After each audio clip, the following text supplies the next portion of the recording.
Okay, so let me just bring up, I've got to juggle several bits of software to make this work. So I go back into here, share, okay, and share. All right, so welcome back, and especially those that are joining us online, including Chris, who's bilocating. He's online and in the room simultaneously for our American recorder. So welcome, everybody. I'm sure you had a wonderful week exploring biblical languages and wondering why you agreed to do this subject. So go back and read those introductory posts where you said how excited you were and how much you're looking forward to. Oh, Zoe will be joining us shortly, no doubt, as well. So by way of a prayerful moment at the beginning, just again, seriously, let's remind ourselves of why we're doing this. It's a perfectly fine thing to study ancient languages, but it's an even more significant thing when people of faith are wanting to master the languages of the scriptures. And it doesn't mean we all become biblical fundamentalists. In fact, it may well mean the opposite, but it does mean that we're people who take scripture seriously, and we want to be able to work with it in the original languages to some extent, even if that's assisted to no small degree by our software. So let's just refresh our reasons for being here, ask God's blessing on our studies, and let's also give thanks for the creative minds at Accordance Bible Software who have had a vision of biblical software that focused on the text rather than on the associated literature, and putting the best tools into our hands as they can prepare. We used to have the two owners of Accordance here fairly regularly to do sort of training days, Roy Brown and his wife Helen, but I think they've both retired from active involvement in the company now. But again, fascinating people who live and breathe this stuff. So let's do a little bit of revision now that we've all limbered up with the quiz. Let's do a little bit of revision. So you're familiar with the alphabet, of course, the Hebrew alphabet. Those things on the screen are no longer just funny squiggles now. They're actually meaningful letters. They're an alphabet. And while there might still be one or two sounds we're struggling a bit with, my guess is that Aleph and Ayin are the two that we're most likely to struggle with because they don't really have a sound. They're just a kind of thing, and they're mostly used to hang other sounds off. They're like coat hangers. They're not actual letters with a sound value of their own. Almost none of those are really any use to us in terms of matching them with English, whereas the Greek alphabet, of course, a different picture entirely. And then, of course, we've got the those five letters that take a slightly different form when they occur at the end of the word. This is important, not so that you can write in Hebrew, but just so you have some sense of what you're looking at. You go, that's a funny shape for a cough. Or I thought it would be a meme. Sorry, mem. Meme is Arabic. I'm going to have this trouble all the time. Sorry, when you said the final letter or the final word? The final character in a word. Okay. So if these five letters occur at the end of a word, like the word melek, which is on your list for this week, it'll be the final kaf. Yeah, I wrote the list. I put it into English. There you go. All right, Hebrew alphabet. We're beginning to feel we're not running away in fear when we see that. Hebrew vowels, remember, are often, for the most part, are written below the line. There's a couple of them which are sometimes found in partnership with a vav or a wow. I'll say vav because that's what I've been saying for 40 plus years. And so the long vowels, the long R and A, because A is a long E. Hey, what you doing? It's a long E sound, okay?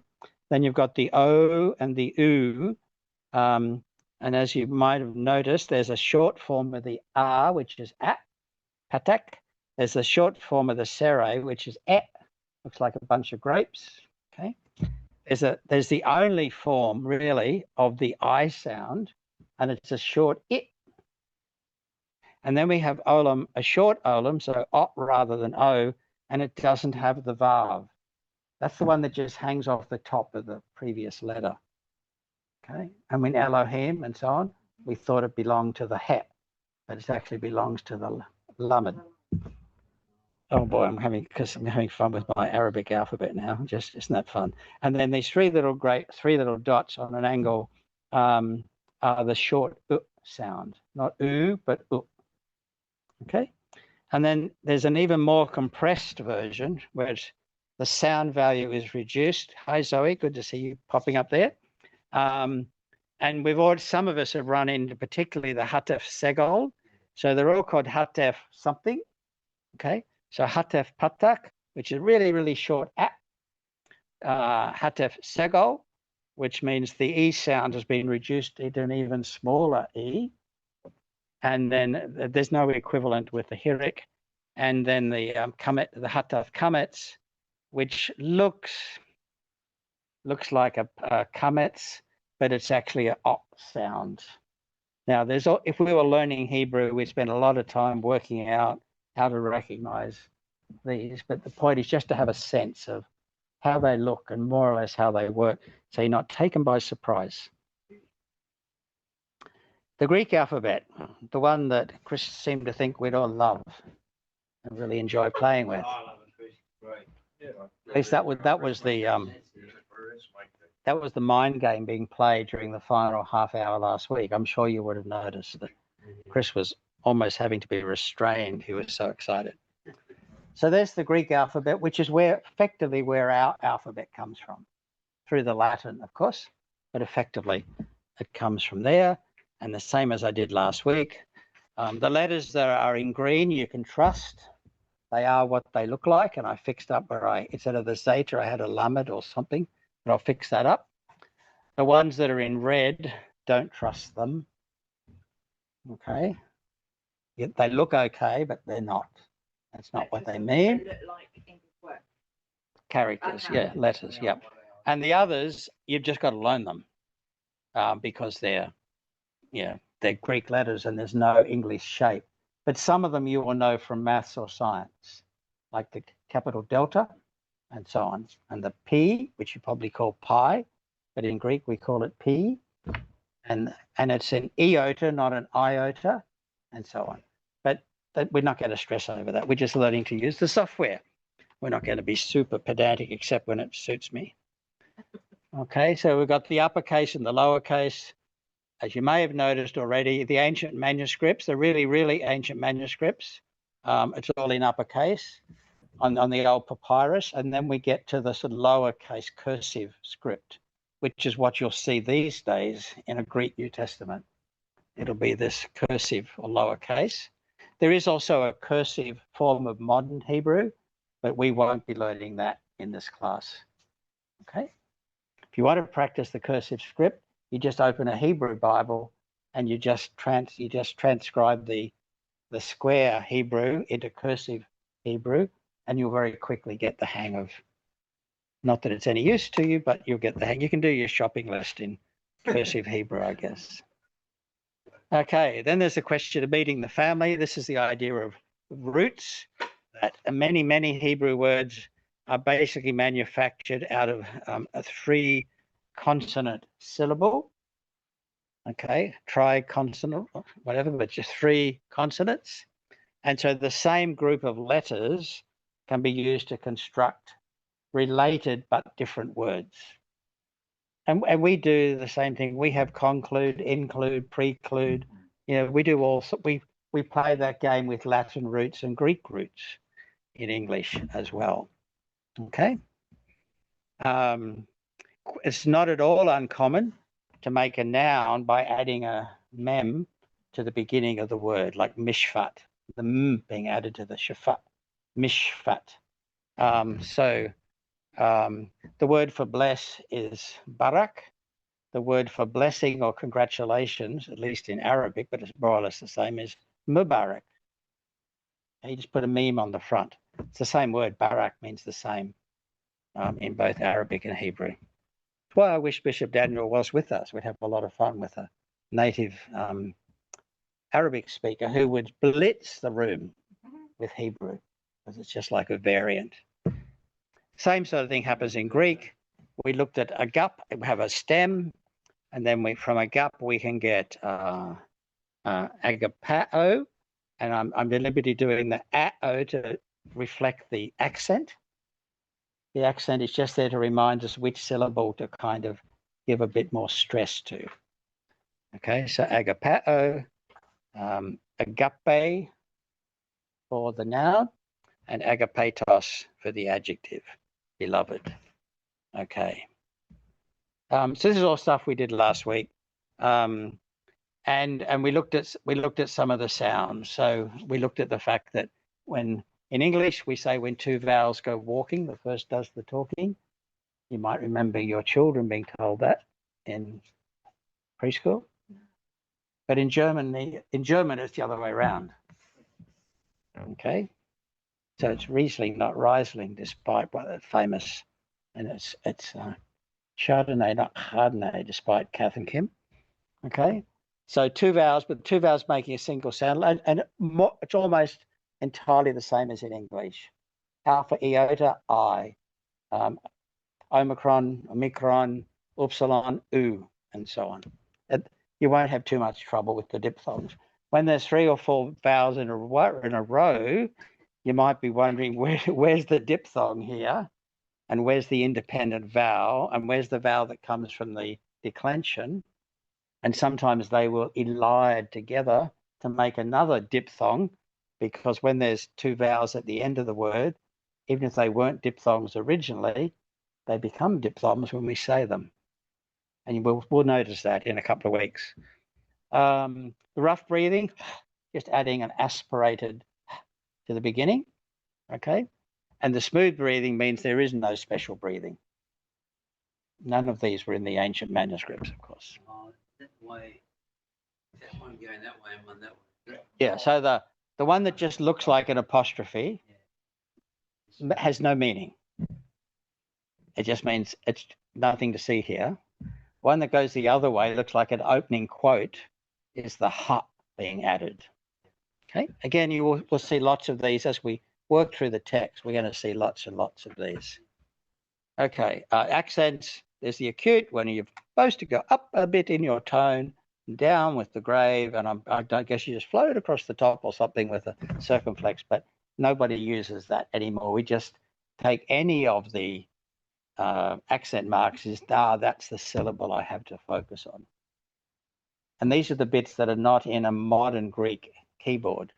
That's why we have polytonic, multiple, which are 2 Greek words meaning poly, many, and tonic, meaning something you drink. No, sound. Okay. You might need a gin and tonic. Punctuation, the same as English with 2 exceptions. What looks like a semicolon is a question mark. Okay. And you'll trip over that hundreds of times, and then all of a sudden you'll go, oh yeah, it's a question mark. And a little dot above the line is a semicolon. Again, these were not part of the original text. Paul didn't watch his question marks at his colons, and he just dictated. This is to help us, believe it or not. Okay.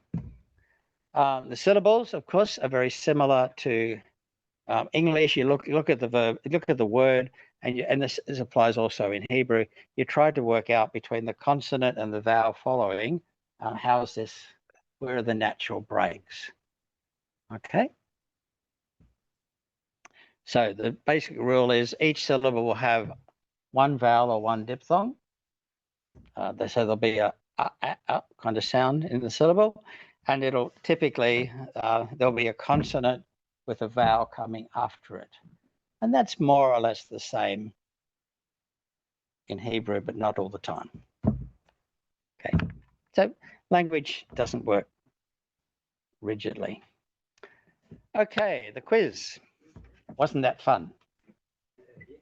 All right.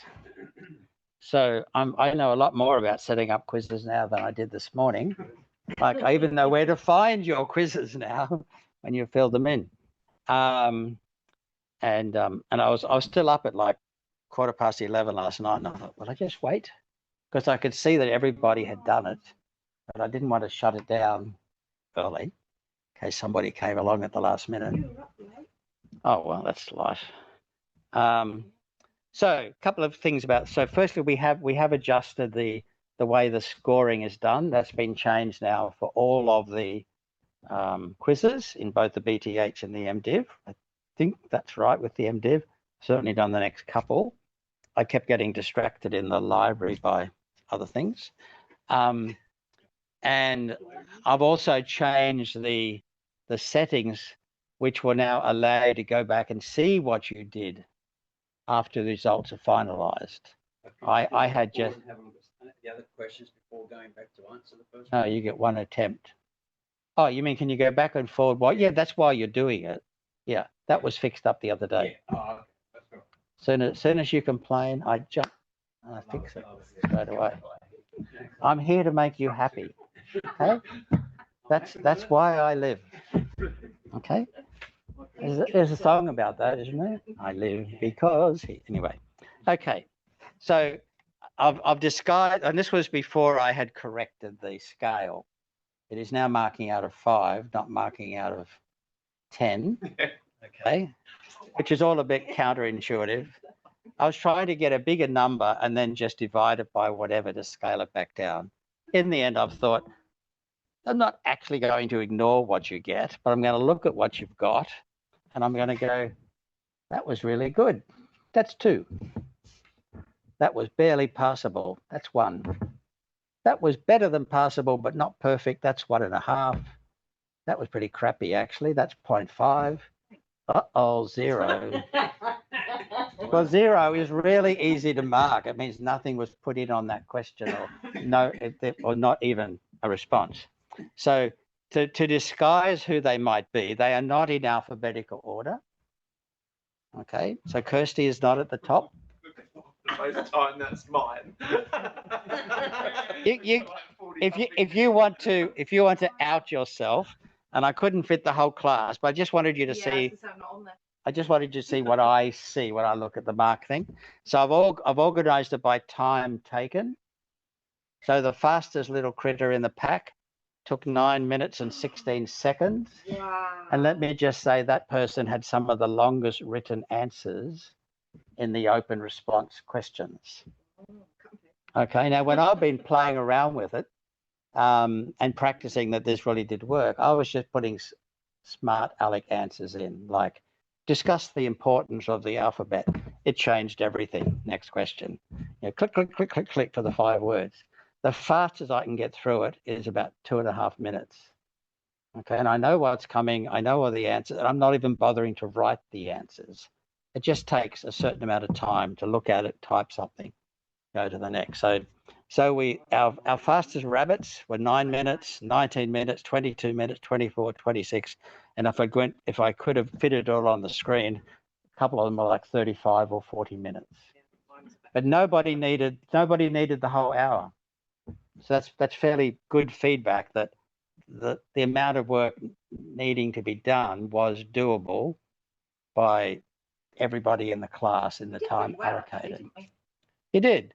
And given that those are now 4.5 out of 5, 4.5 out of 5, 3.5 out of 5, and so on. So this one, there was a problem because there was you can't, anyway, the one that says 0 in the question 1, and there was no compensating answer put into the accidental question 6, which shouldn't have been there. Okay, it was only for MDiv students, but many of you still wrote a lovely little response reflecting on your motivations for studying and your learning style. So good on you, but it did not get you any marks. All right. I did thought it was a trick question. That's 6 why I will not filled it. appear in any further iterations of the quiz.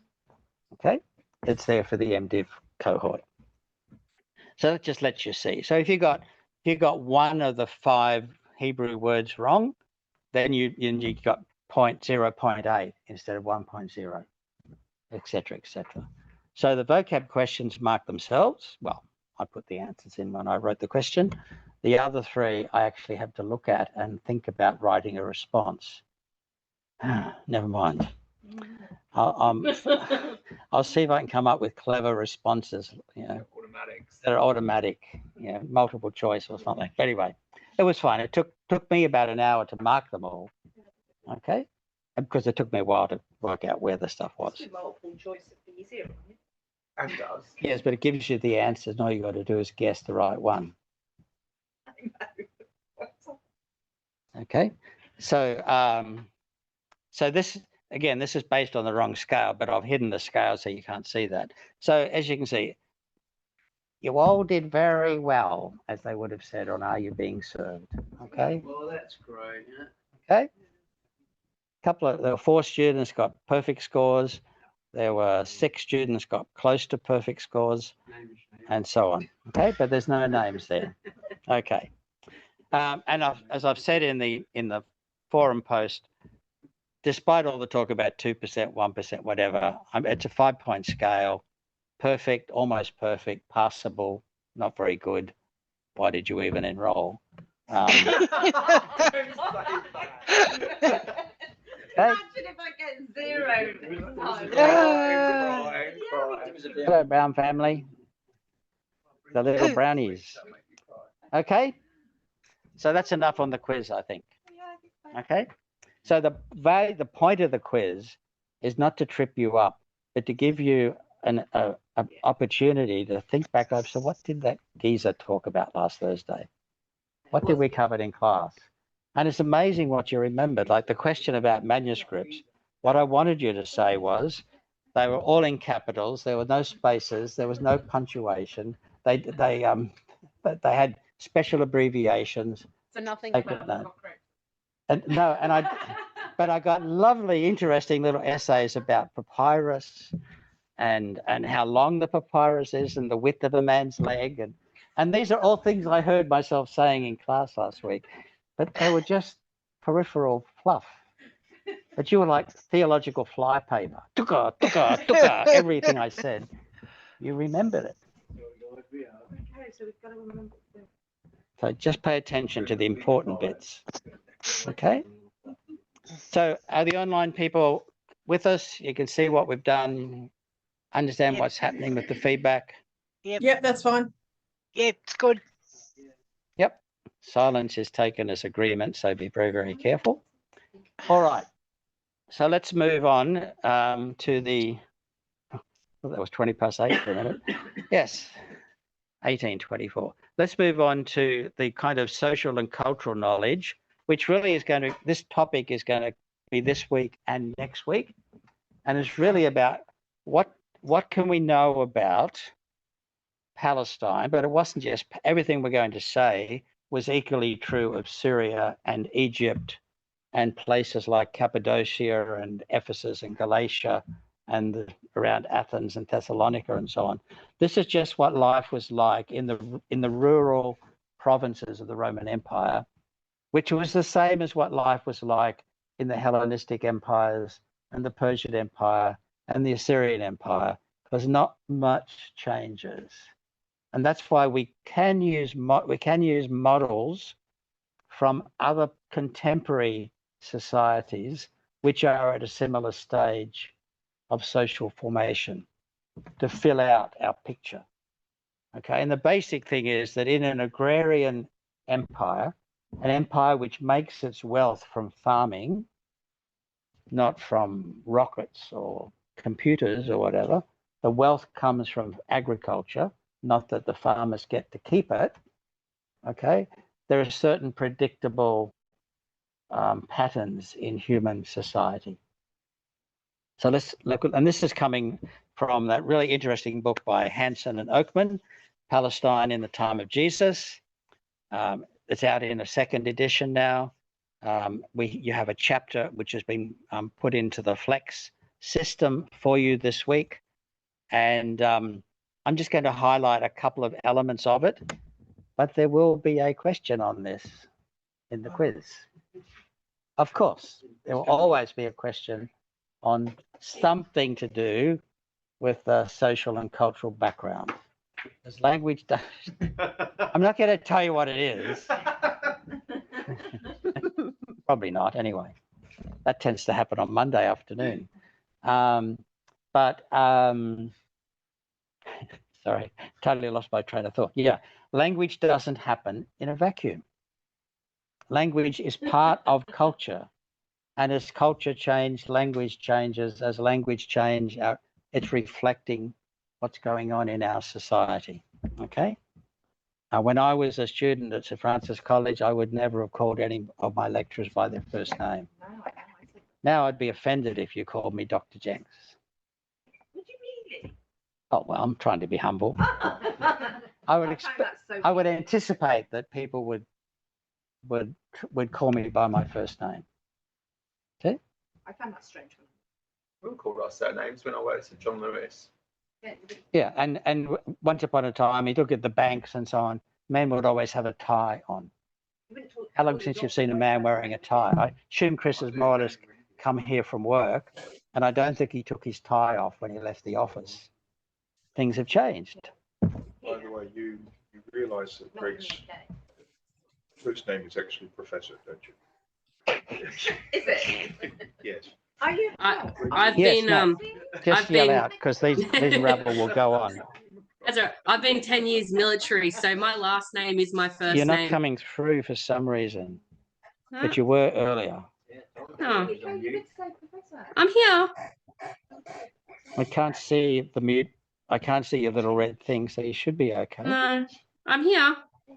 That's a really bad sore throat. You're not even got any sound. Shall Do we you want call to you put it Tibble? in the quiz, and maybe somebody else who's online can just check on the on the chat? Because I Alright. can't, Yeah. just not getting any audio Yeah. coming through the system. I'll monitor the chat. Yeah, if you could monitor the chat, Chris, that'd be great. So folk online have questions, pop them into the chat, and Chris will throw a.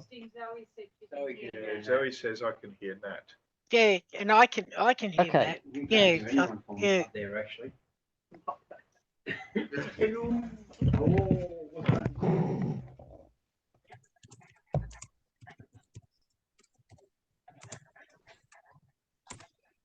I have no idea. Sorry about that. So people online can hear us, but those in outer darkness can't make their voices heard. And yet Nat was speaking to us earlier. That's odd. You can't Before you Can't hear muted me? your laptop. No, I can because hear it you, would have Nat. been squealing don't straight think they away. can hear Was it squealing out straight there. away. Okay. that would explain it. That's what she Mm, I So can her hear you. Last name became her first name in The military. important people can hear me. That's what she Yeah, said on the chat. Right. Okay. Thank you. Zoe wants to know, did Greg change his name by default to Professor? All right. Let's come back on focus here. So, because there may be something here which you want to know about next Tuesday afternoon. So the way they're talking about this chart is really worth spending some time on because it really maps everything that Hansen and Oakman are talking about in their book, which is so you can start at various ways. You can start from historical information, which is up in the top left-hand corner. There's stuff that we know about and stuff that happened in the ancient Mediterranean world, in the Eastern Mediterranean. Okay? Real stuff happened. There was empires and kingdoms rising and falling, so to speak. Similarly, there's the experience of the people who later became the Israelites or the Jewish people. They were real people who lived in parts of Palestine, and stuff happened to them over several hundred years, including being beaten up by the Babylonians, the Egyptians, the Assyrians, the Persians, the Greeks, the Romans, you name it. So as much as we can know about that stuff, it will help us. So there's a box of knowledge to do with the history of that place and those people. Then there's the environmental or the sort of physical context of the ancient society. So in this case, what does the climate in the Eastern Mediterranean look and feel like? Answer, go to Adelaide. go to Perth. We call it West Coast subtropical, whereas we're East Coast subtropical. We get the rain in summer, they get the rain in winter. What does Perth and Adelaide look like in summer? Brown, brown, there's nothing green. Okay. If it weren't for the water sprinklers, there'd be nothing. The kangaroos had to snap the grass before they put it in their mouth. Okay, well, it's okay. Somebody's learned how to draw on my screen. No, someone's learned how to rub it out. There you go. This is highly interactive. So what was the climate like in the Mediterranean? I don't know. Bring the children along. And because it may not have been quite the same as it was, but actually, although we're now going into some sort of climate change situation, the weather we've seen, the climate, not the weather, the climate we've seen for the last several hundred years, pretty much what it's been in that part of the world for thousands of years. Okay, so we factor that in to the, what we know about where it's going to be wet, what sort of crops you can grow, what sort of animals you might herd, et cetera, et cetera. Then there's the it's a geography of the Levant, and the Levant is a word for Lebanon and Palestine. Okay, so at the moment I'm punishing myself every week to have a conversation with an Arabic-speaking refugee who's teaching me conversational Arabic, but we're doing Levantine Arabic, the way that Arabic is spoken in Palestine, Jordan, and Lebanon. Okay, so for example, the coast of Palestine has no natural harbors. So the people that live there are not going to be seafarers. Okay, there's nowhere to park a boat other than just pull it up on the beach, but there's nothing like Sydney Harbour. Okay, there are no natural harbors on the coast of Palestine. Okay, there's the bay at Haifa and Akka, but that wasn't really Israelite territory. You're sort of in southern Lebanon by that stage. Just don't tell the Israelis. And similarly, there's no big river in Palestine. Okay, the much fabled Jordan River is smaller than Norman Creek, smaller than Oxley Creek, way smaller than Breakfast Creek. It's just a little tiny creek. Okay, there's no major river like the Nile or like the Tigris and Euphrates. So this is not a place where you ever have floods. Okay, and your agriculture is not built around harvesting the floodwater and the fields being refreshed by new soil. Anyway, I need to move on, but you can see why historical factors, environmental factors, they set the basic parameters of your society. Then you build a social system. And the social system in this kind of culture has two domains.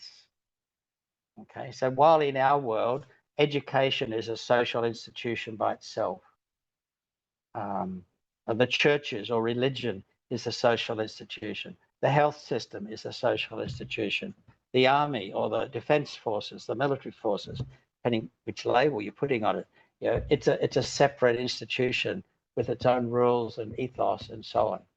And we talk about the courts and we talk about parliament and so on. In the ancient world, there was the family, the kinship domain, okay, the people you bred with, and politics or public life, the person in charge to whom you're going to pay tax. Okay, and everything in life happened either in the family domain or the public domain. Remember those two phrases, let me suggest. Okay, kinship or family, the people who are your kin, and the people who bully you around because they're in charge, like the lecturers, okay, the rulers. Okay, so there is a bit of it, so, and you'll find education, religion, economy, and so on happening in each of those domains. There's some bits of religion which happen in the home and happen that are run by the women. There are other aspects of religion which happen in the city at the temple and are run by males. Okay, but religion is not a separate social domain. It's a set of activities embedded in society. And You're talking about domains, and you're talking about where those things happen. That's where they're located. yeah, if you imagine a big circle, a Venn diagram, one called family, and it would have things like, well, a lot of education went on in the family. A lot of skills were passed on in the family. A lot of religious practices passed on in the family. Things like circumcision and so on, practice at the family level. The economy, a lot of production and economic value is being generated in the family. But then also in the public sphere, you've got religion, you've got education, you've got the law beginning to come in, and you've got later on you get coins and a different sort of market economy, which is very different from the family economic transactions. So that's the social system, and it'll have two major domains.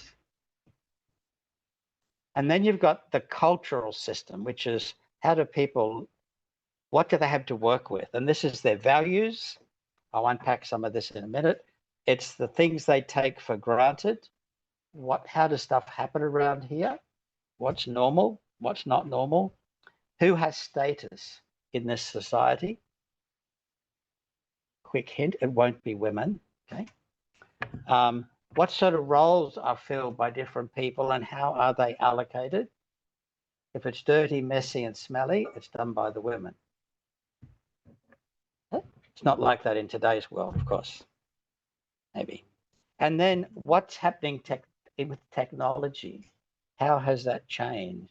What sort of technology is available at this point of time or at that point of time in the same culture? Okay. So read that chapter, that first chapter out of Oakman, Hansen and Oakman. It's really, I think, really fascinating stuff. And now my thing has frozen. Oh. Is that already on there? Sorry? Is that already on there? Yeah, that's the recommended reading for this week. Chapter 1 out of Hansen and Oakman. So this is, and on the facing page to that diagram, you'll find this list. I'm just going to quickly run through the list. So what's the fundamental value complex in this kind of society? It's not about getting rich. It's not about having a big house. It's all about honor and shame. That's the driving cultural value. You will do anything to avoid bringing shame on yourself or your family, because the family is everything. And still today, if I meet somebody in Palestine, they're not going to really ask, who are you? What do you do? Where are you from? Particularly if I'm a Palestinian, they'll say, who was your grandfather? Because if you tell me your grandfather, I know who you are. I know what kind of family you come from and whether I'd be prepared to do business with people like you. Okay? Totally different world. It's still there in the Middle East. Okay? The basic thing is honor and shame. Hence the horror of honor killings, when a brother or a father will kill a sister or a daughter because she's had sex with somebody they didn't approve of or was being too flirtatious. Okay? The system is patriarchal. The men really are in charge, and the older men are the ones that dominate in public life. Gender plays a big role in not only allocating roles, but public and social space. So the home is the domain of women, where women have more authority, and public space, the temple, the court, the trade system, whatever, is where the men are more likely to dominate. Okay. The kinship patterns, there's a whole series of words here, but each of them we don't have time to go into, but it's patrilineal. You trace your descent through your father. Some cultures are matrilineal. These are Greek words, by the way, patri, mater, pater, mother, father. Patrilocal, when you get married, the bride comes to live with your father, guys. She moves into you and your dad's house, and it is you and your dad's house, not your mum's house, not your sister's house. It's dad's house and it's mine because I'm the eldest son. Okay, so it's patrilineal, it's patrilocal. You bring your women into the family household. It's endogamous. Again, a couple of Greek words, but it's about, so you're marrying inside the tribe. You don't marry foreign women. You marry women who are local, whose family is known to your family. And probably it's been arranged by your elders. They've done a deal that you're going to marry that person. Okay. And there's a complex dowry giving system, which we won't go into, but if this interests you, there's plenty of reading in Hansen and Oakman. So there were rules around the dowry and what happened if the marriage didn't work out. What got paid back, when did it get paid back, all that sort of thing. You think about how it's different now in terms of people getting married and what sort of expectation. So we have a very informal dowry system where family and friends either go to Myer and see what's on your wedding list, or they just put a couple of $100 in the bucket by the front door of the reception, whatever. But there's nothing formal that there was in these systems. Group orientation is incredibly strong. It's more important to be part of the group than to be a heroic individual. Our world's totally the other way around. The cities dominated, and the villages were second and third class citizens in rough terms. The power belonged to the cities, even though the cities depended on the villages for food and labor. The wealth was being generated in the villages, but the cities were dominant. Governance, what you had in Palestine, was a local client aristocracy within a large territorial empire. So it was farmed out, like postal contractors for Australia Post. People bid to get the contract for this particular postal run. It's that kind of system. And of course, Herod and his family had the franchise for a while. Okay? And then it goes on. You've got the kind of agrarian agriculture that's going on is advanced agricultural activity at the subsistence level. So they're using plows, they're growing vines, they're herding animals, they're farming small vegetables, and they're fishing. But you're never going to, by the time you pay your taxes, you're never going to have any savings. The economy does generate a surplus. The wealth comes from the farm, but the surplus is taken away and sent to Rome, or wherever, in this case, it was Rome. Okay, so Herod and others had to pay substantial amounts of loot to the emperor in order to keep their job, and they got that money by screwing everybody with their tax system, which made them very popular. Peasants were the vast majority of the population. Roughly 2/3 of the population were peasants. Okay. People living and working on tiny little blocks of land, maybe not much bigger than this room, where they would grow the crops for their family, which were outside the town. They lived in the village, but they had a family block of land outside nearby they'd go out to. Life expectancy, if you managed to survive being born, you would probably be dead by the time you were 20.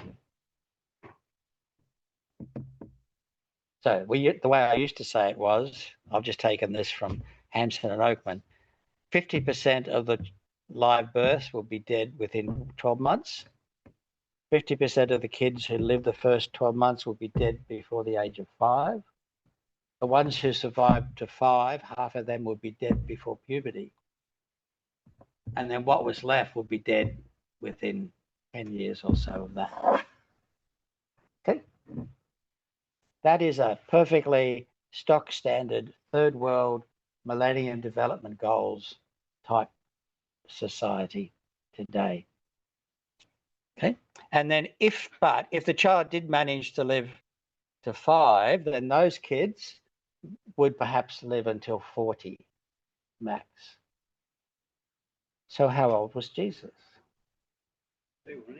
Well, according to the tradition, he started his ministry when he's 30 years old. What the? Who lives to be 30? Yeah, that's like, that's an old fella already, 30 years old, and he should be dead by now. He's a peasant from a tiny little village in Galilee. What's he doing? Still walking around. Okay, so we put things in perspective about, oh, wow. Okay. Religion was centrally regulated. It was hierarchical, and that's a wonderful combination of 2 Greek words. Hieros is the Greek word for priest, and an archon, an arche, and archons is the sort of rules or roles or layer. So the archons are the different layers of power. So a hierarchy is an organization of levels of status run by priests. That's the original meaning of the word. And of course, they had sacrifice, which obviously I can't spell. No doubt Heidi will point that out to me. And they had communal rituals. Okay. She just didn't want to pass the quiz next week. And this was interesting. In terms of where are they oriented, they're basically oriented to the past because nothing ever changes around here. They're not thinking about, gee, life's going to be different in 100 years' time. We better make sure our grandkids are prepared for that. No. We do stuff the way it's always been done. The wisdom comes from the past, not from the present or the future. Literacy, very limited, only available to the elites. And therefore, most of culture is transmitted orally, not in writing. Okay, now we could spend a whole semester just unpacking that stuff. Yeah. Okay, and that's my bread and butter. That's what I love playing with, but that's not what we're here to do. Okay, but I do have some fun little pictures. So this comes from Lenski's social stratification model. It's about social location in ancient agrarian societies, and it goes like this. You've got the ruler. And with the ruler is the governing class, the immediate families, like in the Roman Empire, the families who were part of the Senate, the senatorial aristocracy, 3% of the population. They have a bunch of retainers, people that do stuff for them, get rid of people they don't want, organize things, okay? These days we'd call them the public servants and the school teachers and the lecturers at a theological college. Then there's the merchants, another 5%, because they bring the stuff that rich people like to have. But their wealth does not come from owning land, the merchants. If the merchant becomes really wealthy and they want to be respectable, they go and buy land. And then they move into the retainer class. That's the only time anybody can go up the social ladder. And then they're the priests. There weren't a lot of them. Only 2% of the population were priests, but they controlled 15% of the land. Welcome to the Western civilization. How much land do the Catholics and Anglicans and Unitings own?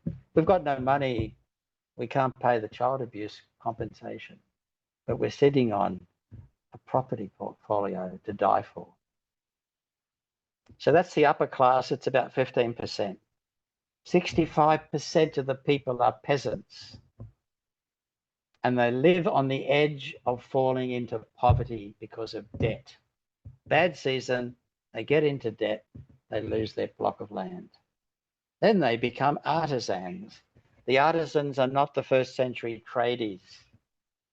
They didn't have a beach house. They didn't send their kids to private schools. They didn't have a four-wheel drive. These are like the farmer who's lost the farm, but he's driving the school bus. Or he's working as a janitor in the school because he can't make any money from his farm. That's who we're talking about. Okay. Then there's the unclean people. people with what we used to call leprosy, the lepers, but yeah, people that had skin diseases and various other ailments that made them, perhaps mental illness, demon possessed, whatever. So that's 75% of the population there. And then there's 10% who are the expendables. They're the people that are either bandits living in the mountains, or they're working in the salt mines, or they're rowing the galleys. And they're going to be dead before the end of the year. Okay, so between the mortality rates with children and there's 10% of people who fall down to the bottom of the heap and end up begging and maybe, in the salt mines or whatever, that's how you stop the world getting too full of people. Sorry? Just laughing at Jeff's population control. Yeah, no, and I'm thinking, wow, and I'm here. Yeah, yeah. And That's what blows my mind. It's like, how a lot of privileged, it- how privileged are we? Yeah, and you think for generations and generations of Yeah, and of still, this, and we're still. here. Try Darfur in Sudan, try Ethiopia, try Niger, try, name almost any place on the planet. No, I didn't mean that. Yeah. That's And just people. And where's Jesus in all this? Okay. Who are the people that get rid of Jesus? The guys on the other team. Okay. How come most of his disciples lived a lot longer than 40? Or did they? No, you didn't. Well, I don't know. Supposedly. Supposedly. But did they? Supposedly, They might have been younger. Paul was crucified didn't know in Jesus. 67. Something, yeah, under the time of Nero. Peter was crucified in 68, isn't it? Well, we don't actually know for sure. These are legends. Yeah. So Was John not the oldest? normally people talk about the Apostle John as being the youngest, being maybe only a teenager when he's part of the crowd. No, sorry, Okay. when he's moved on, Well, they were always unusual individuals who lived longer. Because even being in the team up here, the ruling class, the governing class, they didn't live very long either No, because they poisoned each other. oh yeah. Okay? lovely bunch, aren't they? Ate too many mushrooms. No, they're always trying to bump their competitors off so they can get the top job as emperor. It was worse than being a parliamentary leader of the Liberal Party. I mean, there's always somebody after you with a knife trying to get your job. Okay? Yeah, poor old Claudius and all the rest of them. So yeah, there were individuals and people who had a slightly more comfortable life had at least a chance of living longer. But there's also no penicillin. And, you get any kind of fairly simple health issue, you're dead. If you're in the village when the other soldiers come through, you're dead. I mean, there's so many, it wasn't road toll, it was just life. Okay. The other questions is, with this sort of schedule, where are the women? Well, they're obviously there because they're breeding. They're not counted, are they? The expendables. They're expendables, yeah. They're not counted. They're all through. There are elite women. Oh, right. The emperor had a mother and sisters and at least one wife. Okay. And daughters. They're The retainers, the merchants, the priests, they all had female members of their family who were very privileged. Okay. And so they're actually women and slaves all the way through, because slavery doesn't mean you're poor. You could be highly educated, very literate, and be a slave, because it's a whole different system from, we're not even going to talk about slavery, but, if you were in charge of the estate of a wealthy landowner who probably wasn't literate himself, but you had a pretty good job. Okay, but you're a slave. So slavery doesn't correlate with poverty or human rights issues directly, at least in the ancient world. It was part of an economic model. Okay, it was more like having your own CPA. I'm a slave. All right. Okay, so let's move on. Ah, this is me playing with this. So this is the overall model for an agrarian society. Okay, there's 10 people. You know this game. You have 100 people in a village. How many of them have coloured skin? If the world is a village of 100 people, how many of those people have coloured skin? No, the world, percentage-wise. Okay. 6% are white. Yeah. So you play that. Oh, right, okay. So this is the same thing. So 5%, half of a person, are the governing classes and the priests. The next pink other half is the retainers, then the merchants, and the priests are kind of just squished or put them in the governing ones. Then all these green ones are the peasants. Okay. And then you've got the artisans, remember, not tradies. And then you've got the unclean, and then you've got the expendables. Sorry, what the colours? See, they're all the elite, and everyone else is, So you know. purple, pink, and yellow are the elite. Green are the peasants. This is for the visual learners in the class. Okay, I've already said it. Done for. I've said it with words. Everyone else is done for. Now I'm saying it with like, pictures. You know, All right. that small amount have got everything, and the rest of us are done for. That's what I Oh, get from I that. knew that from the last slide. There you go. I'm just reiterating it. Oh, oh, Jesus. Well, thank you. That's me on a bad morning. All right. This is that image is a famous image from the BBC documentary series about 20 years ago on Jesus. Okay. So in ancient Galilee, of course, you were a long way from Jerusalem. Actually, you're only 100 k's, but that was a long way in the ancient world. Okay. 4 days walk. So there was hardly anybody in the Galilee from the top elite, which means there's even more peasants. So lots of peasants, fisher folk, artisans, unclean, expendables, and bandits. Herod got his first break in public life because, as governor of the Galilee, he got rid of the bandits in the Galilee. It was a problem. Okay. And he solved it. And Rome said, hey, you'll do us. We've got a plan for you, bucko.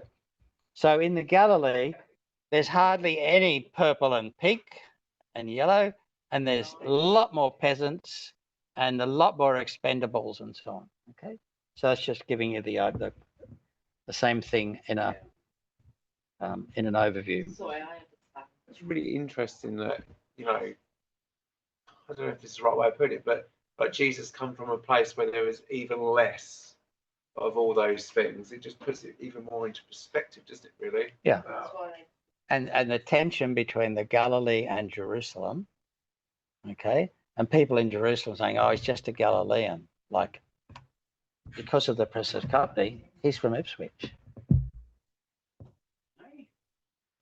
I live near there. Really? Really? That'll stop them coming over. So, but you get the idea that the people in the city have always thought that the people of the country were just a little bit slow. The black Cornish woman down there. And you talk to the people that are going to vote no in the referendum. Where are they? Out in the country. Eh?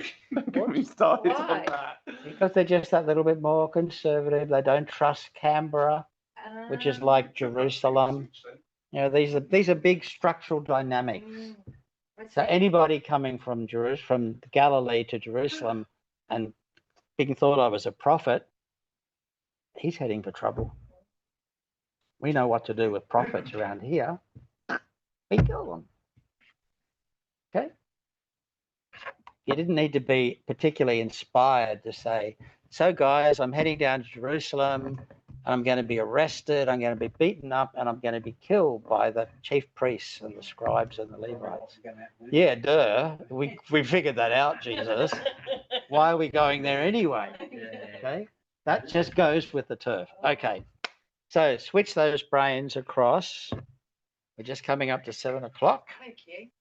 Switch those brains across to language. Remembering that the language is in that world. So we're looking at morphology. And that brings us to two lovely Greek words, morphe and logos. The word. It's going to be a long semester, I can tell. Okay. So, all those words that have ology in them, like geology and geography and so on, they're derived from Greek, and the logo, the ology means study of, logos. Okay. And similarly, graphy, like geography, grapho is the Greek word for write. So geography is writing about the earth. Okay, so you know lots of Greek already. You know a couple of Hebrew words like hallelujah and amen and so on. Okay, so you're cool. You're onto this. We're getting there. Okay, so let's sit back and have a little bit of fun with John, the opening verse of John, and Chris will do some more work on this later tonight. If we'd showed you this at the beginning of last week, you would have said, I've no idea. Now, when I show it to you, you all go, oh, we know what that is. We can read those words so we can make the right noises. Sort of. we could have said right word. Okay, so let's try it. N, arche, ain, hologos. I'm not going logos because hologos is the definite article. Ho goes with the logos. So N, arche, ain, logos, chi, and yes, chi. I know it's like hard chat if you can steal a point off the other contestant, you know. Chi, hologos. So look, there's so much repetition of words here. Okay. Enarche ein hologos. Kai hologos ein proston theon. With God. Up there with God. It's not normally how we'd interpret pros, but that's what it means here. And then Kai. Do I have a Kai? All right. Now this is an interesting little bit. Kai, theos, ein, hologos. So all three lines have hologos. This is a series of almost poetic statements about the logos. In beginning, so we'd say in the beginning, but at first, in the beginning was, because that's the past, that's our word was, ein. In the beginning was the word. Kai, the word was, ein. There we go, was, ein. Kai hologos ein proston theon, with God. And then kai theos ein was hologos. Now tonight we're going to be not only working with John chapter 1 verse 1. I remember when we were planning the class and we're looking at how much Bible we could give you in a week. And I kept saying, I think one verse is going to be enough most weeks. Okay. We're not going to do John chapter 1 verses 1 to 5 in the next 10 minutes. Just not going to happen, right? So John 1:1, that's our theme. That's tonight is brought to you by John 1:1. Sesame Street for little Greek children. John 1:1. Okay. Use our workspace that we set. Okay. I can be grouchy, whatever his name is. All right. So here's a whole lot of statements about logos. Now, the next time the Jehovah's Witness come to your door and they show you their New World Translation of the Bible, which only their church has. Bring them in and show them you recorded. No, you're just going to exude biblical Greek knowledge. All right? Because they translate very literally, and a God was the Word. As somebody said that it's sort of like Yoda speaking, but it's not actually like Yoda. There is a word order here. And there's a little trick we'll talk about just briefly tonight, and you'll see it happening in other places as we go along. So as you're going through, these are three statements about the Logos. That's the first clue. hologos, hologos, hologos. Three little, if you like, one-line statements about the logos.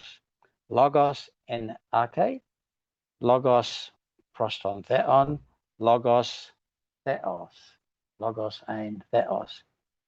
And the Jehovah's Witnesses come that far with us, but they translate it as, and the word was a God. Because they say, look, there's no hot in front of theos. So it must mean a God if there's no definite article. Trouble is, they don't actually understand Greek grammar. And this is, without going into the technical terms, this is a sentence with a verb to be. In fact, there's three little clauses with the verb to be. And unlike a normal verb, if I say I or Chris reads the book, Chris is the subject, reads is the verb, the book is the object. But what if the verb is the verb to be? Then you don't have subject and object. You have subject and complement. Okay? So if I say, this is not true, but if we said, Greg is tall, Greek is tall. Greg, Oh, me, Greg. that's me. That's me. Okay. It's me, Greg. So, then I'm not saying Greg or Chris reads the book. We're saying Chris is handsome. Greg is smart. They're verb to be sentences. And the other bit that comes after the verb is not the object. It's just an attribute or a complement of the subject. That's what is or was means. So you're looking at a phrase here, kai ho theos ein ho logos, and it doesn't make sense. And so how does Greek tell you which of the nouns is the subject? Well, if it's not clear, they put an article on the noun. Article.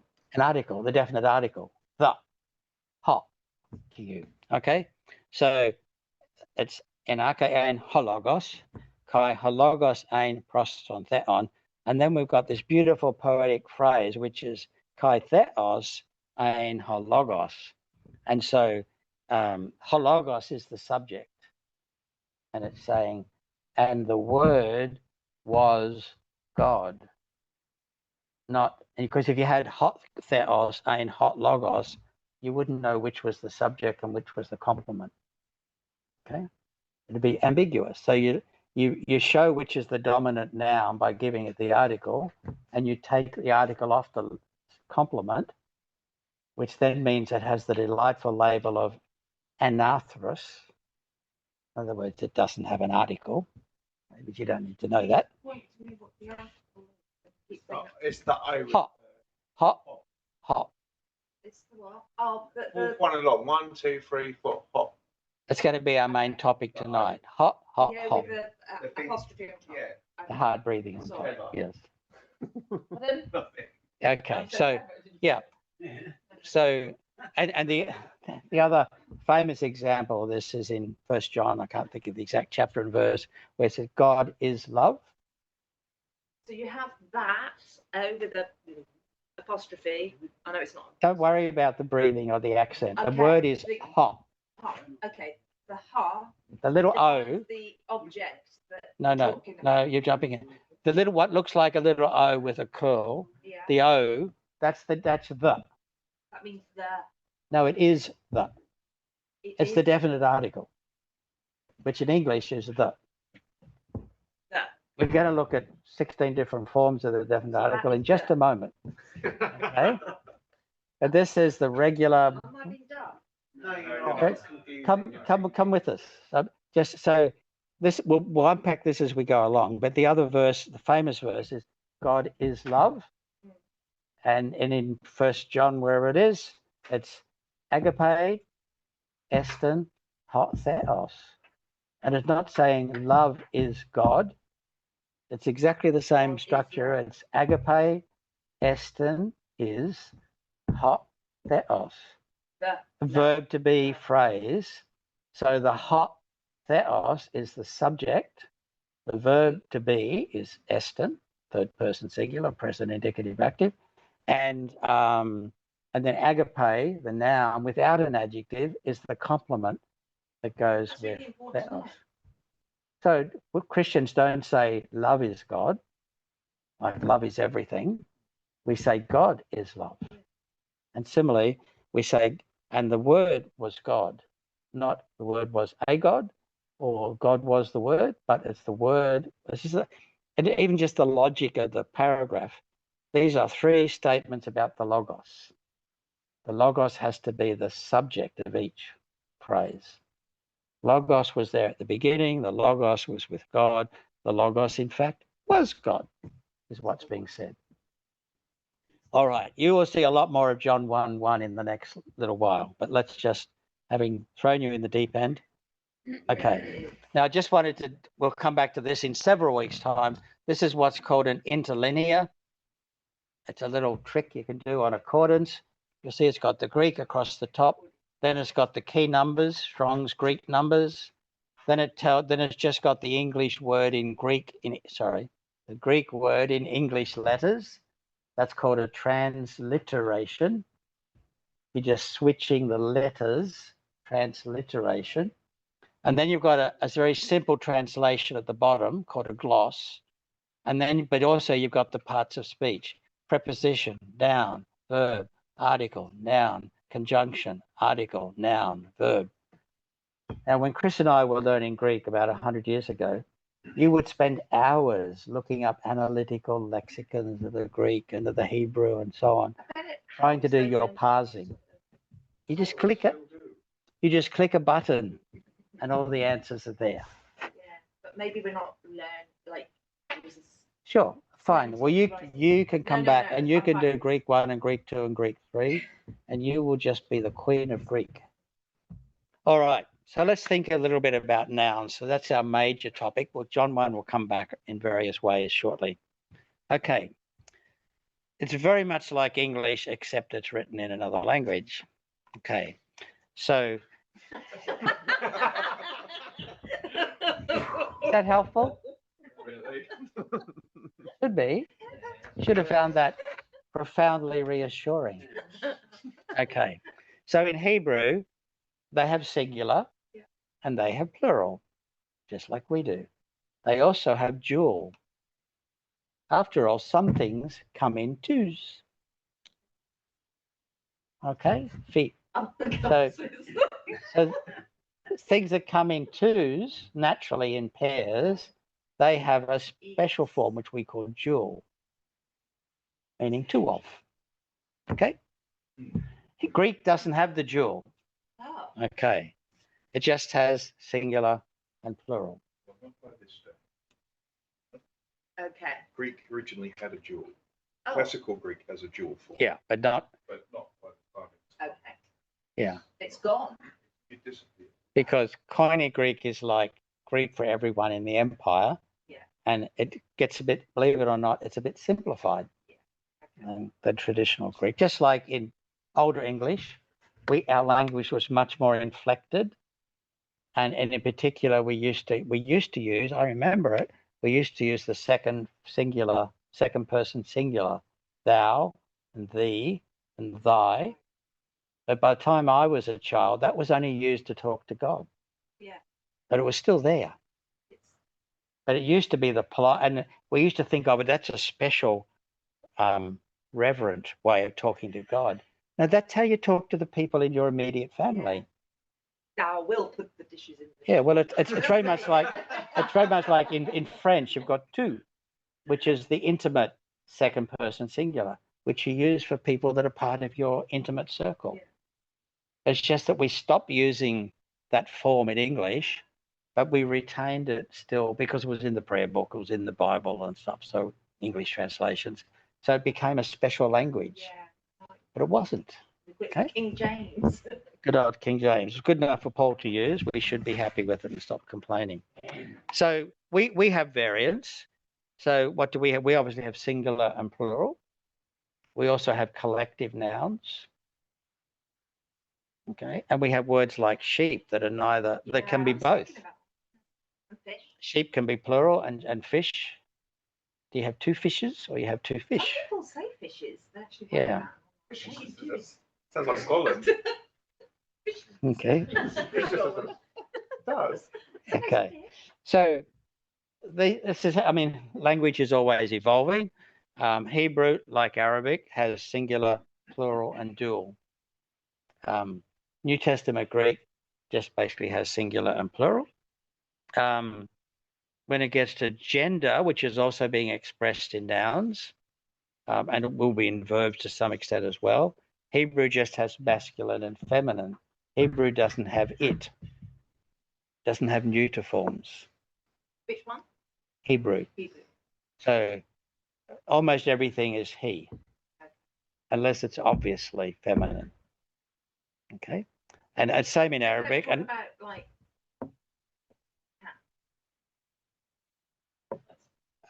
well, the word for cat, I actually don't know the word for cat in Hebrew, but I'm just thinking. I'm not sure the cats were even around in the Old Testament, believe it or not. It was a wonderful time in human life when cats were running Egypt, but they weren't very thick on the ground in Palestine.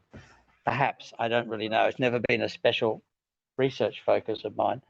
So if I'm talking in English with an Arabic speaker, I'll notice I'll often say he where we would say it, because they're thinking in Arabic, but they're speaking in English.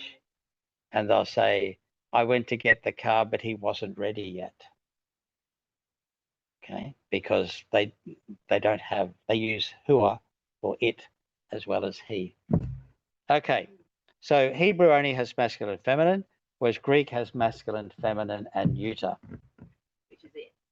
Well, it means neither masculine or feminine. Yeah. Yes. All right. So if you're parsing a noun, parsing is when you say, tell me, describe this word for me. Give me all the little labels, the linguistic, so grammar labels. So now, so when we talk about the noun system, it's not just nouns. There are other things that play like nouns, okay? Particularly adjectives, because nouns and adjectives have to be in agreement with respect to gender and number and case, which we'll come to. All right. So nouns, adjectives, articles, pronouns, participles, even a whole phrase can act like a noun. Okay. So you're going to say, and you'll see this in accordance when it gives you the instant parsing, it'll say noun, verb, adjective, conjunction, whatever. Then you'll just say whether it's singular, dual, or plural. Okay. Then this won't apply to nouns actually, but this is more for verbs. It shouldn't be here. So delete this next line. Okay, but in verbs, person, first person, second person, third person, not relevant to nouns. Goodness me. Gender is relevant to nouns. Is it a masculine word, a feminine word? And in Greek, is it a neuter word? Okay. And remembering that grammatical gender has nothing to do with sexual gender or personal gender. Okay. La table in French. Okay. It doesn't, there's nothing particularly feminine about the table, just customary that it's la table. Okay. And so on. Case. Now, case does become, and we're familiar with case in English, but we use it without even being aware of it most of the time. But a bit earlier, I was talking about the subject of the verb and the object of the verb. The subject is, in English, we're probably told to call it subjective case, but in biblical languages, we talk about nominative, okay, and accusative rather than objective. But they're more or less interchangeable, but the big ones are nominative, which is the subjective case, accusative, which is the object, meaning where it's going, genitive, which has a number of functions, but the simplest thing is to think, well, it's like our possessive case. Like you won't find apostrophe S in Greek. Your computer. Your is the possessive case of the second person plural pronoun. Okay. My computer, that's the possessive case or the genitive, but it will be the computer of me, and the of me would be in genitive. And dative which you'll get to know and love in just a few minutes, is again a number of things, but perhaps the headline one is the indirect object. So Greg, this is a made up sentence, Greg kicked the ball with his foot. With his foot would be dative. Why is it in, Because it's indirect object. not attached? It's not the direct object of the kicking, it's what I did the kicking with. Yeah, but Or Greg kicked the ball to the goal post. That's the indirect object. The direct object is the ball. The indirect object is to the goals. right, okay. Well, genitive. So dative. One of the uses for dative is the indirect object. Greg kicked the ball for the team. And yet, or no? It's doing it on behalf of something else. It's the indirect. Over the team, doing it for myself. For the team. The glory. Well, all right. No. Yes, you're perfectly correct, sir. Of course. Okay. Now, to the extent that we're right on top of our English grammar, this is easy peasy. But if our English grammar is a little bit wobbly, it's going to be a lot better by the beginning of November. Because you can't help but improve your English grammar That's right. when you're studying French, Latin, Arabic, English, Egyptian, whatever. I mean, they speak Arabic too, but different accent. Okay, and then drum roll. Well, it says it all down here anyway. Sorry, I missed it. In English, it's when there is a linking word. Subject of Yeah, so to, yeah, or with his foot, or to the goalpost, whatever. Yeah, yeah. E.g., I drank water. Subject, verb, object. I drank water with a glass from the glass. You've got the dative, Okay. indirect Thank you, object. Zoe. Okay. One of the great delights you have in this class is you actually have a language teacher as one of the tutors. So we're all going to be much better for Zoe's input. Okay. Definite article. This is the big thing from this week. If I were a betting man, not sure that I am, what are the odds? But you're welcome to. I'd be reckoning that given the way this guy is going on and on and on about the definite article, I'd reckon there's a good chance it's going that something about the definite article is going to be in the quiz next week. I mean, I don't know, but I just reckon that's the kind of thing I might anticipate, don't you, Chris? Yeah, so it's about locating things in domains, isn't it, Greg? I highlighted the domains as well. Back here. All right. So if you're, and some of you did this actually for your quiz number 5 question, when you're parsing with a coordinates, this is what we were describing. It'll have the word like Elohim, then it'll give you a transliteration, Elohim. It'll tell you the root, El. Now, last week, or Monday maybe, Zoe asked you all this. If you'd had your instant details open, you could have given her all the answers. And then you've got the word again, Elohim, and then you've got it again. It's a noun. It's a common noun. It's not a proper noun. It's a common noun. We know what proper nouns are. Like Greg is a proper noun. Table is a common noun. Justice, truth, and the American way, apart from being mythical, they're abstract nouns. It's often spelt with a capital T, not that you need to, especially for way after American, but there you go. So common noun, it's masculine, it's plural, it's in the absolute form. That'll make more sense after we talk about the construct case in a couple of weeks. And it means God, or gods, or God with a capital G. And in this sentence, in this context, that word is functioning as the subject of the verb. So the Quartus gives it to you on a plate. You don't have to be as smart as Chris. You can just be as dumb as me. Take it off the computer, okay? And it'll tell you in the it's from the NRSV Strong's. It's the Hebrew word 430, and guess what? It means God. That's an example of parsing. Okay. Moving on. Oh, look at this. Now it gets fun.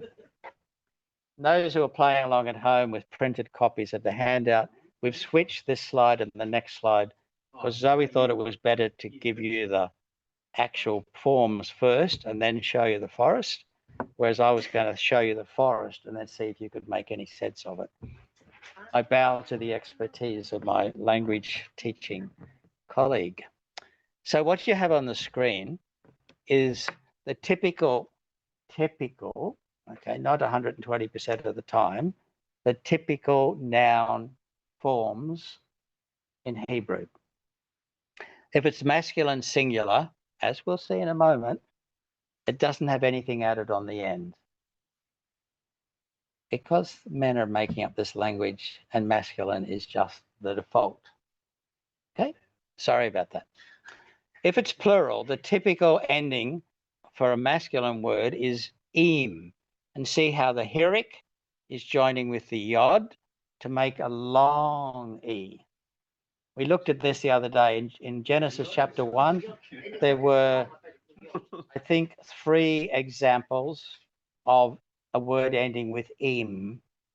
Elohim and Shemayim. Or maybe there's only 2. Okay. Eretz. No. Okay.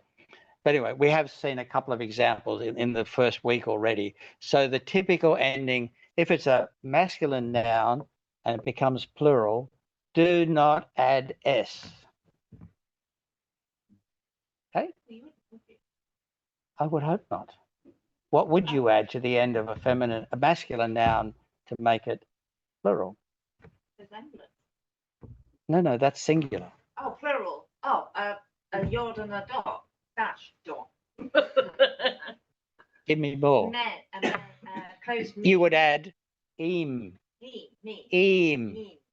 Okay. Okay. So the hirik with the yod makes. Depends what I'm eating. It's im. Im. Not im. Im. If it was a hirik, it's basically IYM. Okay, so that's going to be an elongated I. Hirik, remember, of course you do, it's just a little tiny dot under the line. It's a short I. It's it. And if you join it up with a yod, it becomes E. And you put an M on the end, it becomes im. Like him, spoken by an Englishman. Give it to him. Give it to him. Him. Give it to him. Okay. If it's dual, it's very, very similar. But see what happens. The patak has come along where the hirik was. So you'll see this in real life in a second. So the patak has come along and joined up with the yod. So the patak is at. And when the patak is joined with the yod, it becomes a. And then you've got im. Still im. So it becomes ayim. Yes, the point is you listen and I talk. Yeah. So notice between plural, so plural, the noun will end with im. If it's dual, it'll be ayim. Very similar. Okay. So shemayim. We don't need to be Seraphim and cherubim. Yes. Words. Yeah. I was just saying that seraphim and cherubim. You know those? Yeah. And she goes out with them every Thursday night. Well, she used So to. are they singular or plural? Plural. Plural words. Because they end in im. No, Mm. Right?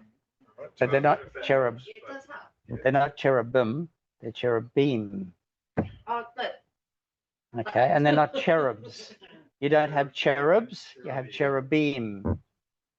And if you had 2 little cherubs, they'd be cherubim. They came in pairs. They don't come in pairs, so don't. Don't you? confuse. You just have thousands of them, though. Okay, that's the masculine. See how complicated the masculine noun system is. Singular, nothing. Plural, im. Dual, im. Simple. Then there's the feminine forms of nouns. Complicated female.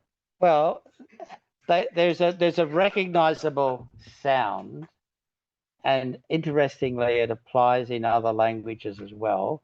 If the noun ends with an R, as in the letter A, nuance, correct. What a pity there's silence. This is so cool. So the R sound, like Sarah, a Hebrew listener just knows that's a feminine. In fact, it's princess. The word for prince is Sar, and Sarah is princess. Okay, it's like ESS used to be a way of making an English word feminine. Okay, actress and so on. So, so the A sound at the end of a noun is a bit of a giveaway. This is probably a feminine noun. Okay. So when it's singular, it's either going to, again, this is just like top level. We could spend a whole week just on this. The singular feminine is either going to be ending with an A or an at. And sort of the tau becomes really typical, but either it's going to be it or et or at or just are. Can you And- go through and tell us which one's which? Well, if I went from right to left, okay, Okay, so it's- the first one is a, oot. but it's No, it's from not- right to left. Oh. Oh, The other way, the other way. man. Okay, Full blown error. okay. So the one on the far right is simply oot. Long E plus tau. Sorry, long U. Oh, oot. It's a Oh, yeah. The next one is eat. Hirik yod tau. Eat. Eat. Okay. The next one is easy, easy peasy. It's just et. Et. Then you've got at. Little a plus t. At. And then you've got the more basic feminine ending, which is ah. Ah. Very nuanced sound, isn't it? So that Ah. little T at the It's very bottom makes that. patronising. Ah. And it's the same in Arabic. And it's...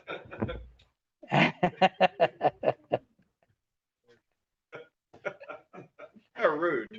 That's right. What sort of swearing is that? The good news is, if it's a plural feminine noun, no matter what the singular ending was, like Bereshit, singular, that's why Zoe was putting that word up in the chat before. Bereshit, second from the right, that's a feminine ending. Bereshit. But when you get to the plural, it's ot, This is one. oat, long O, tau, oat. Okay, that's pretty simple. So if you see a noun, ending in a T, it's almost certainly feminine, unless it's masculine. And if it's ending in oat, and you can tell from the context it's plural, that's a feminine plural. I mean, it's just easy peasy, no problem. The good news is you don't have to remember all this, but you do have to have enough of a Yeah. I know. sense of how you're not going to be examined on these nitty gritty details. So I don't need to know how to pronounce. But you need to have a bit of, so when you'll begin to recognize the patterns and your ears will get used to the sound. If it's dual, then you get two forms that are likely to be found. The most common one is going to be the same as the masculine, ayim. It's going to be, I think is going to be the more common one, but you will also find atayim. You think they'll be more masculine? No, I wouldn't know actually. I'm just pretending I know this stuff. Yeah. I'm good with the computer. Are you? Zoe and Chris are the ones that are good with the language. All right. So this is what I wanted to show you first, but Zoe said, don't do that to them. So let's have a look what's going on there. So masculine singular, we'll just go down. Sus is the word for horse. Top left, sus. S-U-S. Stomach. Not running from right to left. Because I'm going with the table, masculine, singular, masculine. plural. Hang on here, I started straight over that side. Yeah, that's confused me. See, it's starting to sink in. You can't help yourself. You're beginning to think in Hebrew. Don't worry, I'll hand you over to Zoe soon and she'll sort you out. All right, starting from the left column. Okay, masculine singular.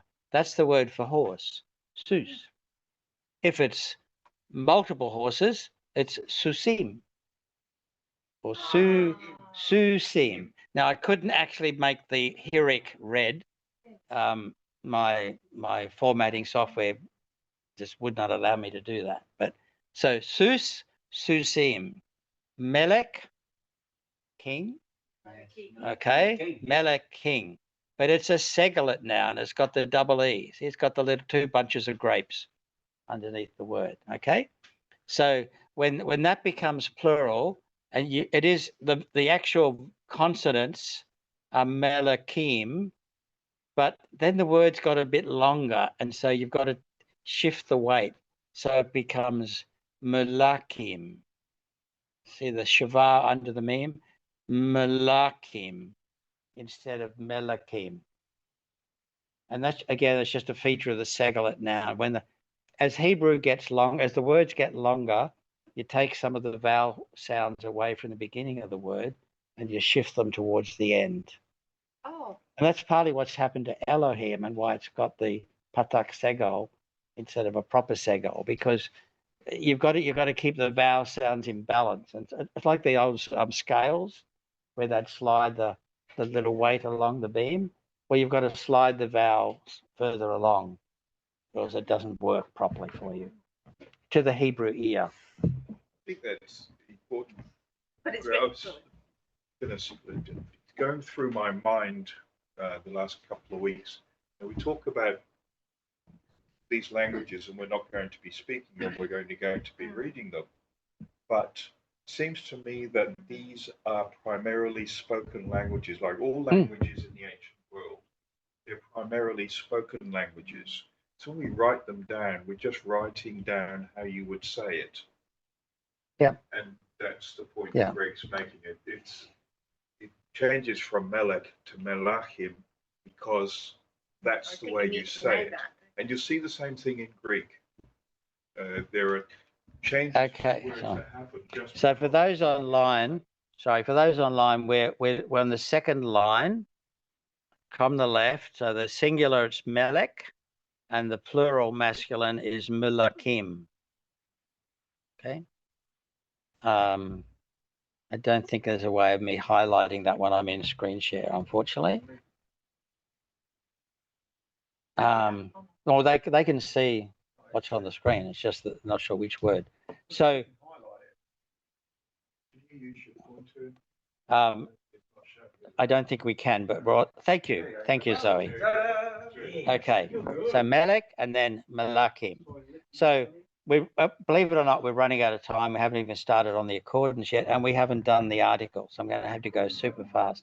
So what you've got in this screen that you can look at in your own time, isn't that sweet of me, is just the previous table being translated into actual words. Okay, the one that Zoe has just highlighted is the word for queen. See, it's the same letters as Melek, but it's got the R on the end. So it becomes queen. Okay, Melek, Melkar, and then Malakot. All right, so we are going to stop there because we'll be picking this up as we're looking at text.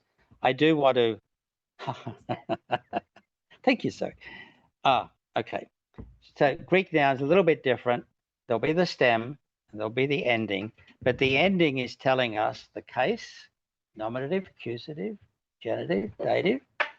It'll also be giving us an indication of gender and number. Okay.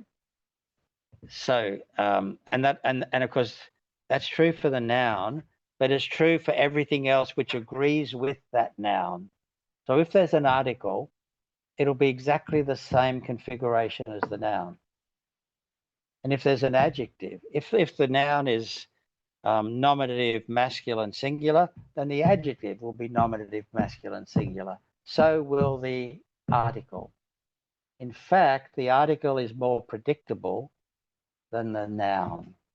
So often you look at a noun, you'll think, what the hell is this? But there's a little article there, and that tells you straight away what it is. Okay? That's why we're going to focus on the definite article. It's just about running out of time. Okay, so you're going to meet declensions over the next couple of weeks. And these are just cardboard boxes. They're not really cardboard boxes, but think of them as cardboard boxes where you put your nouns. Okay? If the stem of the noun ends with the a or r sound, it's obviously feminine, and it goes into this box over here, which we call the first declension. If it ends with an o sound at the end of the stem, it's obviously masculine, because your Greek ear, which used to be your Hebrew ear, your Greek ear goes, oh, that sounds like a bloke. Put it in the second box. This is called the second declension. What if your stem doesn't end with a vowel at all? It goes in the third box, which we call the third declension. And there are lots of them. Okay, because it depends what the consonant is and everything else. So when we talk about first declension, second declension, third declension, we're just talking about 3 imaginary boxes full of nouns. The A sounding nouns from their stem go into box 1. The O sounding nouns go into box 2, and all the rest go into box 3. And that's a really interesting box if you were actually learning Greek, because there were lots and lots of variations. Okay. Yeah, sure. So let me give you the Hebrew definite article in 2 seconds. There it is. Ha. Okay. Yeah, up on the screen. Ignore what my gorgeous assistant is doing. We're doing this in parallel because we're trying to speed up the loading. Okay, so notice up there on the screen, ha, the letter het with a patak underneath it by default, but not always, and a little dot which is hooked into the next letter. Well, I didn't put the next letter because I'm just giving you the article. Okay, so if it was melek, then it'd be ha melek, and there'd be the dagesh, the dot inside the mem. Mem. Sorry, Arabic and Hebrew are so close. Now, there are lots of variations. We'll see one of them as the last word. In fact, we'll probably see 2 of them in the first verse of Genesis. Okay. But look, so there are variations, but this is the basic form of the article. Ha. Okay. But Greek is so much more fun, isn't it? Absolutely. Gonna borrow my gun. What sort is it? It's a big one. I mean, how could it get any better than that? Oh. You could even put this to music. Go on then. The Bill Mounts Greek learning resources have a little song where you can go through the endings. But the thing is, when you've learnt the endings for the article, you've learnt the endings for the nouns, and you've learnt the endings for the adjectives, and for the pronouns, and for the demonstrative pronouns. They all inflect, which is the verb, in this way. So we don't have time to go into it tonight. We may get to unpack it a bit, maybe, Mr. Chris, on Monday afternoon. But this is really foundational, because even if the word is really complicated, it's a third declension, and you're not sure whether how to parse it, the article will tell you. The article is your friend, because the article doesn't lie. Well, not often. Probably not at all, actually. Okay. You can even have a masculine word like diakonos, deacon, but if you put hey in front of it, it becomes a female deacon. Okay, just by changing the article. All right. How are we going to do this? The next thing, oh yes, well that was just to say a little hint that you might want to give a bit of attention to the article before the quiz. That's what that little guy's saying. Don't forget. Now, I can tell you now, you're not going to have to know all what, 1, 2, 3, 4, 8. You're not going to have to know 24 forms of the article by next Tuesday morning, but you will be asked possibly, if I put a couple of articles in there, you might be asked to say what it is that's accusative or, you know, we each have our own learning style. Okay. All right.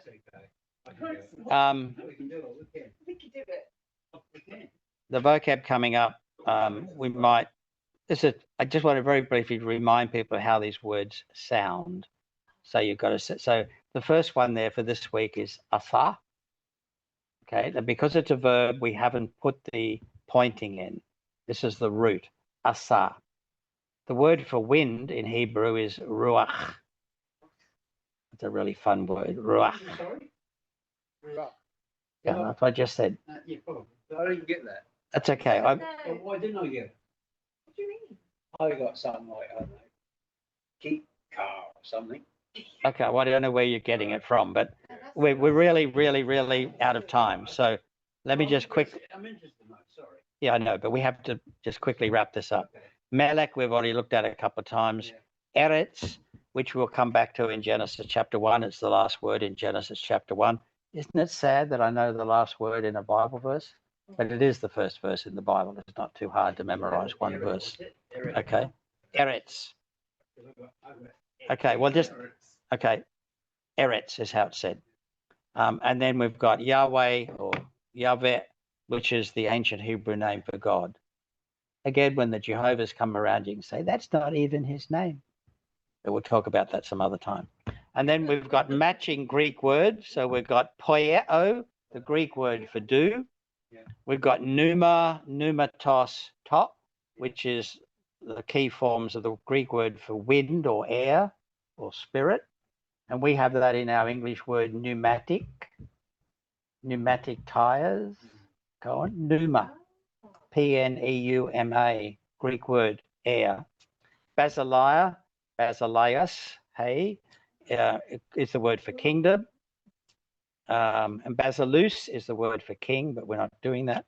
Then we've got gay, G long E, gamma eta, gay, gaze, hey is the article. That's the word for earth, as in geology, geography, etc. And then we've got ginomai, which is I become. Okay. We've got a break. We still haven't done the accordance thing. This is proving rather difficult. I just have so much fun with the middle stuff. Perhaps if we can try and come back a couple of minutes early before 8 o'clock, I'll just get a quick, the word chart is a one-step exercise. Dead simple. So it doesn't need more than 2 minutes to show you. Let's go and have our break. I'm going to press the pause on the playing on the video, and then we'll still have sound. So Eve reminded me before that when we're thinking about feminine nouns often having an A sound, think of Francesca versus Francis, Robert, Roberta. Felix, Felicity. No, Yeah. it's not the same thing. But that it is, because that's how in Latin how the noun is inflected for gender. Yeah. Okay, so just super briefly, and it really is just really super brief. Just got to get my, hang on. Just got to get the coordinates running. It's down here in the background. Now I can go back into Zoom. Gee, I wish I had 3 full screens here all the time. And let's go share screen. into accordance. Okay. Up the top, there's a rather longer version of this available for you on the website. But all I'm going to do, I'm going to turn on this different cursor. I thought, here we go. So up the top, there's an icon called word chart. Okay. So suppose, for example, we were looking at John chapter 1, verse 1. Okay. And which will be obviously be over here. No, I don't have some of these icons that you're saying. Okay, you do, but I've just added them to the toolbar. Oh, okay. Okay, so you might have to actually. Files and look at Okay, well, we'll work out how to get them when it's not taking up class time. So let's over here. I'm going to take. Actually, let me just push that context thing back. I'm just going to select. No, that's not what I want. Probably is my screen is being blocked by the. Okay. So I'm going to select the whole verse. Then I'm simply going to go up here to word chart. And there instantly, it is that hard, is a complete word chart, which I am sure I can make bigger. Yes. I need to have all the text selected. Then I can change the font just like on any other document. Okay. So this is the stuff that we used to do. We used to spend hours before coming to a Greek tutorial, going through, looking up all these words, writing our own notes, doing the parsing. But when we came to the class and the teacher said, now, Chris, would you read the next clause and would you parse those words? Chris would have spent hours the night before trying to make himself look really, really smart. And next to him, there's this idiot called Greg who just used his word chart and went click. And straight away, it's telling me as N tells me the lexeme, tells me what it is, preposition followed by a dative, and so on.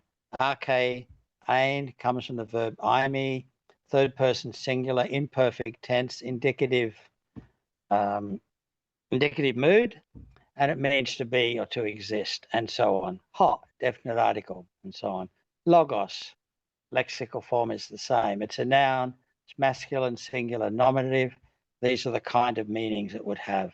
Kai, this is the lexical form. It's a conjunction, a coordinating conjunction. It's translated as and, also, even, yet, and so on, and so on. And because this sentence has very limited vocabulary, you're going to run into logos, ain, and so on a lot. Kai. So that's a word chart, and what it does, you can make these wider if that's easier for you to work with them, and you can print them off. And if you're doing an exegesis, sorry, click out here. What I'm simply wanting to show is that you can rearrange the columns so it's just not so ugly. And then of course you can copy all that, and probably right click would do it as well. No, doesn't. Okay, so but I can just go Control C, copy, and then I can paste that into a Word document. May or may not be on the quiz. Sorry, May or may not be on the quiz. Oh, I actually, at this point in the night, I actually can't remember what accordance skill, but there's a good chance that if this is the skill we've looked at this week, then this is going to be the skill which is in the quiz next Tuesday, Wednesday. And you said that, like, if we want to go over this again, it's the video, which I haven't watched. Well, there is a short video I did last week that covers exactly this, and we may or may not get to look at it on Monday in the tutorial. But it's just it's one of the tools. It's like instant details, but instead of just giving you one word, it gives you the whole text that you've selected. So if you've selected a verse or a paragraph, you're going to get at least a preliminary parsing of every single word in that passage that you've chosen. And this is a real time saver. And it also means, provided you've got a little bit of Greek, you can use this and you can sound like a Greek lecturer. Within a week, eh? Is that how you do No, it, Greg? you need more than a week, but it's a fantastic tool. Okay, so I'm going to stop the screen share. Zoe is poised in the wings, except I haven't yet made her a co-host. Do we need to be on Zoom? It'd probably be a good idea. We'll check what Zoe wants us to do in just a moment. Chris, you're gonna use my computer, or you're gonna try your own to start with? Yeah, okay, so I'll make you a co-host as well. Greg, can you hear me? Okay. Zoe, over to you. What do you want